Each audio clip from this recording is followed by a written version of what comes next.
কাচ্চি। ভাই বিয়ের কাচ্চি আমি অনেক মিস করি এবং এই জন্য আমি এই বিয়ে মিস দেই নাই। আমি জানি না এই বিয়েটা কার, কিন্তু আমি তারপরও গেছি।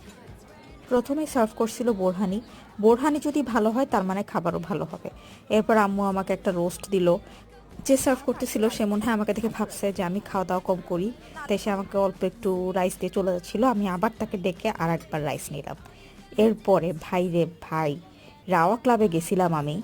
কাচ্চিটা এত মজা হয়েছে, আমি জানি না যে অনেক দিন পরে খাওয়ার কারণে কিনা, কিন্তু কাচ্চি, রোস্ট, কাবাব সবই ছিল খুবই মজার। মানে আমি এরপর শুধু খাওয়াতেই ফোকাস করছি, আমি আর অন্য কিছুতে ফোকাস করি নাই। ওরা বিফ রেজালাও দিছিল, যেটা আমি মানে ভিডিওতে আনি নাই কারণ আমি ভুলে গেছিলাম, আমি খাচ্ছিলাম। এরপরে লাস্টে দিছিল হচ্ছে জর্দা। জর্দার সাথে আমি ছোট মিষ্টিটা পাই নাই, এটা আমি আমার খালার প্লেট দিয়ে মেরে দিছি। তো পেট ভরে মন ভরে খাওয়া দাওয়া করে আমি একটা পান খেয়ে বাসায় চলে আসলাম। এই তো।